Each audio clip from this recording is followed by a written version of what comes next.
नमस्कार.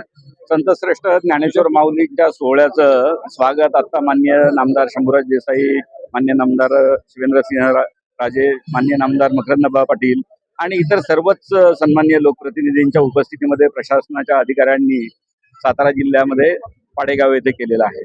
आज माऊलींचं लोणंद येथे मुक्काम असणार आहे आणि नंतर तरडगाव, फलटण आणि बरड येथे मुक्काम केल्यानंतर 19 तारखेला माऊली पंढरपूरकडे प्रस्थान करतील.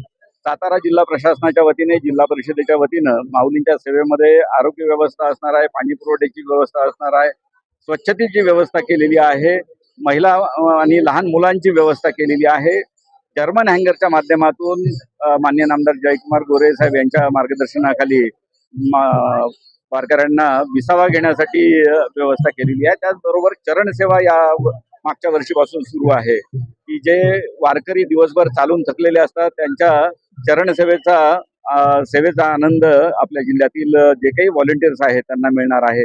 या वर्षीची वारी ही अतिशय आनंदामध्ये त्याचं आगमन झालेलं आहे. मला खात्री आहे की पुढील 4 दिवसामध्ये सातारकर नागरिक या वारीच्या सेवेमध्ये कुठलीही कसर सोडणार नाहीत आणि ज्यावेळेस जिल्ह्यातून वारी प्रस्थान करेल त्यावेळेस ही वारी आरोग्यदायी, निर्मल वारी आणि कुठल्याही अपघात विरहित वारी होईल याची आम्हाला खात्री आहे. नीरा नदीमध्ये स्नान करून पादुका आता माऊलींच्या साताऱ्यात प्रवेश करून त्याचा आता पुढचा जो विसाव्याचा कार्यक्रम असेल तो करून पुढे जाणार आहे. आज अतिशय आपण बघतोय की दरवर्षी म्हणजे पंढरपुराला दर्शनाला महाराष्ट्रातील आणि आसपासच्या राज्यातील सुद्धा कर्नाटक असेल, आंध्र असेल, मध्य प्रदेश असेल, या राज्यातनं सुद्धा लाखो भाविक हे या वारीच्या याच्यामध्ये येतात, सहभागी होतात आणि एक अतिशय एक भक्तिमय वातावरण संपूर्ण परिसरामध्ये निर्माण झालेलं असतं. यावेळेला पण तशीच परिस्थिती आहे.